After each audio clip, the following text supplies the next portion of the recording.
अस्सलाम वालेकुम स्टूडेंट्स। आज के इस वीडियो लेक्चर में हम डिस्कशन करेंगे क्लास 9 केमिस्ट्री यूनिट 6 सॉल्यूशंस का न्यू चैप्टर हम स्टार्ट करने जा रहे हैं। सॉल्यूशंस क्या है? दो या दो से ज़्यादा डिफरेंट कंपोनेंट जब आपस में एक दूसरे के साथ मिक्सअप होती हैं तो वो एक मिक्सचर बनाते हैं और उस मिक्सचर को फिर हम क्या नाम देते हैं? सोल्यूशन। लेकिन सोल्यूशन हम उसको क्यों कहते हैं?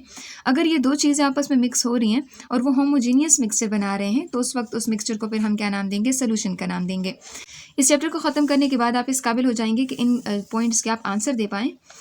अब यहाँ पर इंट्रोडक्शन दिया हुआ है। इस चैप्टर का इंट्रोडक्शन में यहाँ पे क्या बताते हैं आपको? इंट्रोडक्शन मीन्स तारुफ। इससे पहले चैप्टर फर्स्ट में हमने मिक्सचर की दो टाइप्स पढ़ी थी। हमने कहा था कि दो या दो से ज़्यादा चीज़ें जो होती हैं आपस में एक दूसरे के साथ मिलती हैं तो एक मिक्सचर बनाते हैं। फिजिकली आपस में एक दूसरे के साथ मिक्सअप होती हैं तो वो मिक्सचर बनाते हैं। और मिक्सचर की हमने दो टाइप्स पढ़ी थी। एक हमने होमोजीनियस मिक्सचर पढ़ा था और दूसरा हमने हेट्रोजीनियस मिक्सचर पढ़ा था। उसमें हमने देखा था कि अगर दो चीज़ें आपस में मिल रही हैं यूनिफॉर्मली थ्रू आउट, उसकी सेम कॉम्पोजिशन है, तो उस तरह के मिक्सचर को हम क्या नाम देंगे? Homogeneous mixture. जैसे आप क्या करते हैं, नमक लेते हैं, पानी के अंदर उसको डिज़ोल्व करते हैं तो कहीं भी आपको नमक जो है कहीं ज़्यादा कहीं कम नज़र नहीं आएगा। तो उस तरह के मिक्सचर को हम होमोजीनियस मिक्सचर कहते हैं।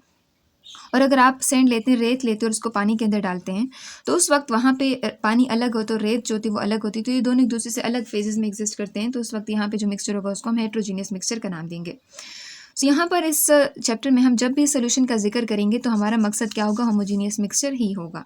ठीक है। और होमोजीनियस मिक्सचर किन चीज़ों का होता है? दो या दो से ज़्यादा जो कंपोनेंट एक दूसरे के साथ कंबाइन होती हैं तो वो क्या बनाते हैं? एक सोल्यूशन बनाते हैं।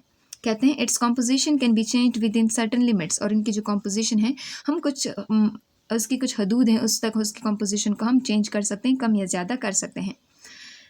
कहते हैं सोल्यूशन जो है ये सिर्फ लिक्विड स्टेट के अंदर सोल्यूशन आपको देखने को नहीं मिलते। जैसे मैंने आपसे कहा कि पानी आप लेते हो उसके अंदर नमक डालते हैं तो ये लिक्विड सोल्यूशन होता है। तो ये सोल्यूशन सिर्फ लिक्विड स्टेट के लिए नहीं है बल्कि सोल्यूशन हमें तीनों स्टेट ऑफ मैटर में हमें देखने को मिलता है। 3 स्टेट्स ऑफ मैटर इससे पहले हम पढ़ चुके हैं। एक स्टेट ऑफ मैटर सॉलिड, फिर दूसरा लिक्विड और तीसरा गैस। सो इन तीनों states physical states of matter में हमारे पास सोल्यूशन मौजूद हैं। जैसे कि यहाँ पे एलॉय का इन्होंने कहा है। एलॉय क्या है? सॉलिड सोल्यूशन है। एलॉय का मतलब क्या है? जब दो या एक मेटल और दूसरे मेटल या फिर नॉन मेटल के साथ मिक्सअप होता है तो उस वक्त जो मिक्सचर बनता है उसको हम एलॉय कहते हैं। जैसे आप अपने घर में स्टील के बर्तन यूज़ करते हैं तो स्टील के बर्तन जब आप यूज़ करते हो उसमें आयरन होता है और साथ में इसके साथ क्या होता है? कार्बन होता है। ये दोनों मिक्सअप होते हैं तो ये क्या बनाते हैं? एलॉय बनाते हैं। इसी तरह सी वाटर, समंदर का पानी आप देखते हैं। समंदर के पानी में आपको बहुत सारे सोडियम आयंस होते हैं, इस तरह क्लोराइड आयंस और बहुत सारे आयंस आपको देखने को मिलते हैं और साथ में पानी होता है। यानी साल्ट और पानी आपस में क्या बनाते हैं? एक सोल्यूशन बनाते हैं, वो लिक्विड सोल्यूशन हो जाता है। इसी तरह एयर जो है ये गैसियस सोल्यूशन की एग्जांपल है। एयर क्यों गैसियस सोल्यूशन की एग्जांपल है? क्योंकि हमारे पास जो एयर है उसके अंदर नाइट्रोजन भी मौजूद है, उसके अंदर ऑक्सीजन भी मौजूद है, उसके अंदर कार्बन डाइऑक्साइड भी मौजूद है। अगर हम नाइट्रोजन की बात करें तो वो कितनी परसेंटेज है? उसकी 78%। ऑक्सीजन की बात करें तो वो कितनी है? वो 21% है। ठीक है। और अगर हम कार्बन डाइऑक्साइड की बात करें तो वो 0.03% इसकी मौजूदगी है। सो इसमें देखें यहाँ पर जो नाइट्रोजन है वो और साथ में ऑक्सीजन, कार्बन डाइऑक्साइड, देखें दो या दो से ज़्यादा चीज़ें आपस में मिक्सअप हो रही हैं, गैसियस फॉर्म में मिक्सअप हो रही हैं। तो इस तरह के सोल्यूशन को फिर हम क्या नाम देंगे? गैसियस सोल्यूशन का नाम देंगे। और इन तीनों की बहुत ज़्यादा जो मुख्तलिफ टाइप्स हैं बहुत डिटेल वे में हम नेक्स्ट आने वाले टॉपिक्स में इसको डिस्कस करेंगे। अब नेक्स्ट आपसे कहते हैं previous grades you have learn about the solution and suspension. Previous जो आपकी क्लास 8 में आप लोग सोल्यूशन और सस्पेंशन के बारे में पढ़ चुके हैं। सोल्यूशन क्या है, सस्पेंशन क्या, और साथ में एक दूसरा है कोलॉइड्स, वो भी आगे हम इस चैप्टर में डिस्कस करेंगे। इस यूनिट में आप सोल्यूशन की मुख्तलिफ टाइप्स, उनकी कॉन्सेंट्रेशन और उनकी यूनिट्स ऑफ मेजरमेंट के हम इसकी कॉन्सेंट्रेशन को किन यूनिट्स में मेजर कर सकते हैं। जैसे कि हमारे पास क्या है, हम एक चाय बनाते हैं तो उसके लिए हम क्या करते हैं? 1 चम्मच चीनी, 2-3 इस चम्मच के ज़रिए हम चीनी उसमें डालते हैं। तो असल में हम कॉन्सेंट्रेशन की बात करते हैं। लेकिन जब हम लेबॉर्ट्री में हम मुख्तलिफ केमिकल का एनालिसिस करते हैं, केमिकल के ज़रिए जब एक्सपेरिमेंट परफॉर्म करते हैं तो उसमें ये चीज़ें हम नहीं देखते, उसके लिए स्पेशलाइज्ड यूनिट का इस्तेमाल करते हैं और उन यूनिट्स के बारे में हम यहाँ पर पढ़ेंगे। अब आगे कहते हैं solution, aqueous solution, solute, solvent. ये तीनों चीज़ें जो हैं आपको इस चैप्टर में हर जगह देखने को मिलेंगी। ठीक है। सबसे पहले सोल्यूशन की बात करेंगे। सोल्यूशन क्या है? कहते हैं solution is homogeneous mixture of 2 और more than 2 substances is called solution. यानी एक होमोजीनियस मिक्सचर होता है। ठीक है। दो या दो से ज़्यादा चीज़ें जब आपस में मिलती हैं एक यूनिफॉर्म कॉम्पोजिशन बनाती हैं तो उस वक्त इस मिक्सचर को हम क्या नाम देंगे? सोल्यूशन का नाम देंगे।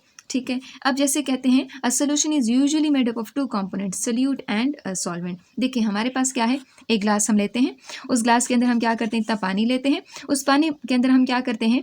नमक डालते हैं। ठीक है। NaCl डालते हैं। ठीक है, NaCl हमने इसमें डाल दिया। अब यहाँ पर ये जो NaCl हमने इसके अंदर डाला तो ये क्या हुआ, यहाँ पर ये NaCl यूनिफॉर्मली उसमें मिक्सअप हो जाता है। अब अगर हम यहाँ से भी यहाँ से इसका कंपोनेंट लेंगे, यहाँ से इसकी कंपोनेंट लेंगे, तो यहाँ पर नमक और जो साल्ट की मिकदार है ना वो यूनिफॉर्मली मिक्सअप होंगे एक दूसरे के साथ। ठीक है, तो कहीं पे भी हमें नमक यहाँ ज़्यादा और कम नज़र नहीं आएगा, पूरे सोल्यूशन के अंदर, पूरे मिक्सचर के अंदर नमक यूनिफॉर्मली डिस्ट्रीब्यूट होगा। तो यानी इस तरह के होमोजीनियस मिक्सचर को हम क्या नाम देंगे, सोल्यूशन का नाम देंगे। सोल्यूशन जो है ये मेनली दो कंपोनेंट से मिलकर बना होता है, एक होते सोल्यूट, दूसरा होते सॉल्वेंट। जो कम मिकदार में है उसको हम सोल्यूट कहेंगे, जो ज़्यादा मिकदार में है वो क्या है, वो सॉल्वेंट है। यानी वो सब्सटेंस जो कम मिकदार में है वो सोल्यूट है, जो ज़्यादा मिकदार में है वो क्या है, वो सॉल्वेंट है। अब ऐसा सोल्यूशन के जिसके अंदर दो कंपोनेंट्स मौजूद हों, यानी सोल्यूट और सॉल्वेंट अगर दो कंपोनेंट से मिलकर बना है सोल्यूशन तो उसको हम बाइनरी सोल्यूशन कहते हैं। जैसे हम क्या करते हैं, नमक और पानी को मिलाते हैं। इसी तरह अगर सोल्यूशन के अंदर तीन कंपोनेंट्स हैं, अच्छा एक बात याद रखें कि जो सॉल्वेंट है ये हमेशा एक ही रहेगा। चलो मैं यहाँ पे लिखती हूँ, जो सॉल्वेंट है वो हमेशा एक ही रहेगा, और जो सोल्यूट है वो एक भी हो सकता है, वो दो भी हो सकता है, वो तीन भी हो सकते हैं, डिफरेंट हो सकते हैं। अगर एक सोल्यूट एक सॉल्वेंट है तो ऐसे सोल्यूशन को हम बाइनरी सोल्यूशन कहते हैं। अगर एक सॉल्वेंट है और दो सोल्यूट्स हैं तो उस तरह के सोल्यूशन को हम क्या कहते हैं, टर्नरी सोल्यूशन कहते हैं। इसी तरह अगर एक सोल्यूशन है और तीन एक सॉल्वेंट और तीन सोल्यूट्स हैं तो उसको हम क्या कहेंगे, क्वाटर्नरी सोल्यूशन का नाम देंगे। ठीक है, अब यहाँ पर इसके एग्जांपल हम कैसे लेते हैं, अगर हम बाइनरी सोल्यूशन की बात करें, सोडियम क्लोराइड और वाटर ये दोनों बाइनरी सोल्यूशन कहलाते हैं। अगर हम अगर नींबू पानी बनाते हैं तो उसके अंदर हम क्या करते हैं, पानी लेते हैं, नमक लेते हैं, या और चीनी साथ में ले लेते हैं, साथ में लेमन भी ले लो फॉर एग्जांपल, तो वो तीन चीज़ें हो जाएंगी, तो वो फिर क्या कहलाएगा, वो टर्नरी सोल्यूशन कहलाएगा।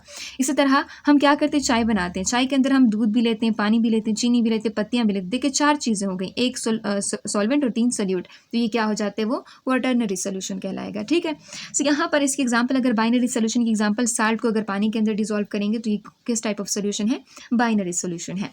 अब यहाँ पर कुछ चीज़ें यहाँ पे कहते हैं, कुछ ऐसे मेथड्स आप लोगों ने बताने हैं कि जिसमें हम प्योर लिक्विड को और सोल्यूशन को आपस में एक दूसरे से अलग कर सकते हैं। सो हमेशा याद रखें जो सोल्यूशन है वो मिक्सचर होगा, और प्योर लिक्विड के अंदर आपको कोई अलग से इम्प्योरिटी, कोई दूसरी चीज़ आपको नज़र नहीं आएंगी। सोल्यूशन में हमने क्या कहा, एक सोल्यूट होगा और दूसरा क्या होगा, सॉल्वेंट, यानी एक चीज़ कम मिकदार में, दूसरी चीज़ ज़्यादा मिकदार में, तो ये क्या कहलाएगी, वो सोल्यूशन कहलाएगी। और प्योर लिक्विड के अंदर कोई इम्प्योरिटी नहीं होगी, कोई बाहर से चीज़ नहीं आएगी। जैसे खालिस पानी हम लेते हैं तो वो क्या होगा, वो प्योर लिक्विड कहलाएगा। ठीक है, अब उसको हम कैसे अलग कर सकते हैं, फिल्ट्रेशन इसके लिए मेथड हो सकता है। हम एक फ़िल्टर पेपर लेते हैं, फ़िल्टर पेपर के जरिए क्या कर सकते हैं, उसको अलग कर सकते हैं। हम लिक्विड को इवापोरेट कर सकते हैं, तो जो लिक्विड होगा वो वेपर में कन्वर्ट हो जाएगा, फिर उसको हम कलेक्ट कर लेंगे और बाकी जितना भी सोल्यूट होगा वो नीचे रह जाएगा। ठीक है, तो वेरियस इसके मेथड्स हो सकते हैं, आगे हम ये सारी चीज़ें देखेंगे। अब यहाँ पर सोल्यूशन का ना, यहाँ पे एक टाइप आपको बताई गई है, एक्वस सोल्यूशन। एक्वस सोल्यूशन कौन सा सोल्यूशन होता है, देखो जहाँ पे भी एक्वा का वर्ड आएगा ना, एक्वा मीन्स वाटर। ऐसे सोल्यूशन जो वाटर के अंदर बन रहा है, यानी जिसमें सोल्यूट क्या है, वो कोई भी हो सकता है, लेकिन सॉल्वेंट हमेशा क्या होगा, वो वाटर होगा। The solution which is formed by dissolving a substance in water. हम क्या करते हैं, वो सब्सटेंस के जिसमें किसी भी चीज़ को हम हल कर रहे हैं, डिजॉल्व कर रहे हैं पानी के अंदर, तो ऐसे सोल्यूशन को हम क्या नाम देंगे, एक्वस सोल्यूशन। यानी वो सोल्यूशन कि जिसमें सॉल्वेंट क्या होगा, वाटर होगा, यानी जो वो सब्सटेंस जो ज़्यादा मिकदार में है वो क्या होगा, वो वाटर होगा। अब एक्वस सोल्यूशन के अंदर कहते हैं the water is present in large amount. Aqueous solution के अंदर पानी ज़्यादा मिकदार में होगा और इसको फिर हम क्या नाम देंगे, सॉल्वेंट का नाम देंगे। और साल्ट जो है वो कम मिकदार में होगा, या जैसे देखिए शुगर वो कम मिकदार में होगा तो वो फिर क्या कहलाएगा, वो सोल्यूट कहलाएगा। तो जैसे हम साल्ट को पानी के अंदर डिजॉल्व करते हैं, जैसे नमक लेते हैं उसको पानी के अंदर डिजॉल्व कर लिया, इस तरह चीनी ले ली पानी के अंदर डिजॉल्व कर लिया। तो ये किस तरह के सोल्यूशन की एग्जांपल्स हैं, एक्वस सोल्यूशन की एग्जांपल्स हैं। यहाँ एक क्वेश्चन आपका बन सकता है कि वाटर जो है उसको Y water is called universal solvent, water को यूनिवर्सल सॉल्वेंट क्यों कहा जाता है। सो कहते हैं वाटर जो है एक पोलर कोवेलेंट कंपाउंड है। पोलर कोवेलेंट कंपाउंड क्यों है, देखो ऐसा कंपाउंड के जिनके अंदर कोवेलेंट बॉन्ड है लेकिन उनके अंदर पोलर कोवेलेंट बॉन्ड मौजूद है। जैसे कि यहाँ पर हम एक एग्जांपल लेते हैं वाटर की। वाटर के अंदर क्या होता है, 2 हाइड्रोजन और 1 ऑक्सीजन मौजूद होता है, और ऑक्सीजन की इलेक्ट्रोनेगेटिविटी 3.5 और हाइड्रोजन की 2.1 है। इन दोनों को आपस में एक दूसरे से हम माइनस करेंगे तो इनकी वैल्यू क्या आएगी, वो 0.5 से ज़्यादा आएगी। अगर इन दोनों का जो डिफरेंस 0.5 से ज़्यादा आ रहा है तो इन दोनों के बीच में जो बॉन्ड है क्या होगा, ये पोलर कोवेलेंट बॉन्ड कहलाएगा। पोलर कोवेलेंट बॉन्ड में क्या होगा, क्योंकि एक एटम की इलेक्ट्रोनेगेटिविटी ज़्यादा है तो वो क्या करेगा, ये जो शेयर पेयर ऑफ इलेक्ट्रॉन है इसको अपनी जानिब खींच लेगा। तो यहाँ से क्या हो जाएंगे, इसके पास इलेक्ट्रॉन थोड़े से ज़्यादा हो जाएंगे, जिसकी वजह से इसके ऊपर पार्शियल नेगेटिव चार्ज अपीयर हो जाएगा। और चूंकि यहाँ से इलेक्ट्रॉन उधर जा चुके हैं तो इसके ऊपर पार्शियल पॉजिटिव चार्ज अपीयर हो जाएगा। पॉजिटिव चार्ज मीन्स कि यहाँ पर इलेक्ट्रॉन की कमी आ चुकी है। सो पॉजिटिव और नेगेटिव पोल्स यहाँ पर क्रिएट हो चुके हैं। तो यहाँ पे देखें, पोल्स की क्रिएशन की वजह से इस वाटर को हम पोलर कोवेलेंट कंपाउंड कहते हैं। है तो कोवेलेंट बॉन्ड ये, लेकिन यहाँ पे कौन सा बॉन्ड है, कोवेलेंट, पोलर कोवेलेंट बॉन्ड है।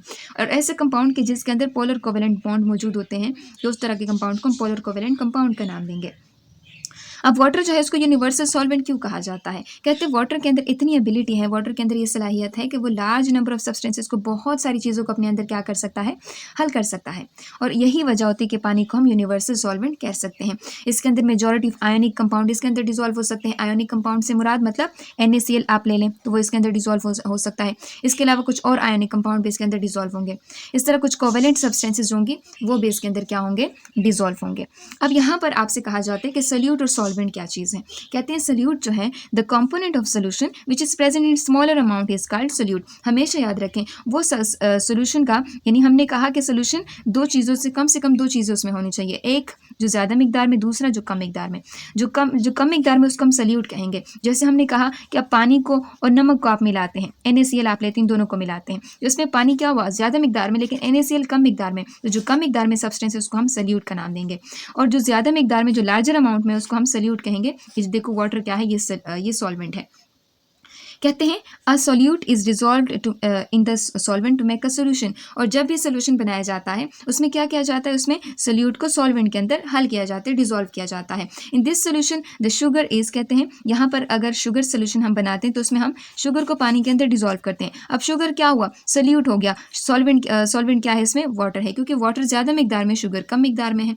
ठीक है, in this solution the sugar is a solute. Sugar क्या है, सोल्यूट है, और वाटर क्या है, वो सॉल्वेंट है। Beside this there are number of solutions. इसके साथ साथ नंबर ऑफ सोल्यूशंस हमारे पास एग्जिस्ट कर सकते हैं, जिसमें दो से ज़्यादा कंपोनेंट्स मौजूड हो सकते हैं। जैसे सॉफ्ट ड्रिंक्स आप देखते हैं, ठीक है, कोल्ड ड्रिंक्स वगैरह आप देखते हैं, उसमें सोल्यूट जो है, सॉल्वेंट क्या होते हैं, वाटर होता है। उसमें चीनी भी आपको देखने को मिलती है, उसमें कार्बन डाइऑक्साइड भी देखने को मिलता है, उसमें फ्लेवर्स भी आपको देखने को मिलते हैं। ये देखें, एक से ज़्यादा इसमें क्या हो सकते हैं, सोल्यूट हो सकते हैं, लेकिन हमेशा याद रखें सॉल्वेंट हमेशा क्या होता है, वो एक ही होता है। तो जो ज़्यादा मिकदार में वो सॉल्वेंट कहलाता है, जो कम मिकदार में सब्सटेंसेस होते हैं उसको हम सोल्यूट कहते हैं। ठीक है, और सोल्यूट जो है वो एक से ज़्यादा भी हो सकते हैं, लेकिन सॉल्वेंट किसी सोल्यूशन के अंदर एक ही होगा हमेशा। हमने क्या कहा कि सोल्यूशन होमोजीनियस मिक्सचर होता है, जिसमें दो या दो से ज़्यादा चीज़ें आपस में मिलती हैं और एक होमोजीनियस मिक्सचर बन जाती है, जिसको हम सोल्यूशन कहते हैं। सोल्यूशन जो होती है, अगर दो सब्सटेंसेस आपस में मिल रहे हैं तो उसको बाइनरी सोल्यूशन, अगर तीन सब्सटेंसेस मिल रहे हैं तो उसको टर्नरी, अगर चार है तो उसको क्वाटर्नरी सोल्यूशन का नाम देंगे। और ऐसा सोल्यूशन जो पानी के अंदर बनाया जाए, ऐसे सब्सटेंस जिसको पानी के अंदर डिजोल्व किया जाए और होमोजीनियस मिक्सचर बना ले, तो ऐसे सोल्यूशन को हम एक्वस सोल्यूशन कहेंगे। और साल्ट और वाटर की एग्जाम्पल हमने इसमें देख ली। और ऐसे सब्सटेंस जो कम मिकदार में है सोल्यूशन के अंदर, वो कंपोनेंट जो कम मिकदार में, उसको हम सोल्यूट कहेंगे। और जो ज़्यादा मिकदार में वो क्या है, वो सॉल्वेंट है। जैसे यहाँ पे आप देख सकते हैं, ये क्या है, वाटर है, इसके अंदर हमने क्या ले लिया, कलर ले लिया। तो कलर को अगर इसके अंदर हम डिजोल्व करेंगे तो देखिए कम मिकदार में है और पानी के ज़्यादा मिकदार में है। तो जो कम मिकदार में सब्सटेंस है वो क्या कहलाएगा, वो सोल्यूट कहलाएगा। जो ज़्यादा मिकदार में वो क्या कहलाएगा, वो सॉल्वेंट कहलाएगा। जब ये दोनों मिलेंगे तो ये क्या बनेगा, सोल्यूशन बनेगा। ठीक है, सो ये हमने सोल्यूशन के बारे में डिस्कस किया। तो नेक्स्ट वीडियो में इंशाल्लाह सैचुरेटेड, अनसैचुरेटेड और सुपर सैचुरेटेड सोल्यूशन के बारे में डिस्कशन करेंगे।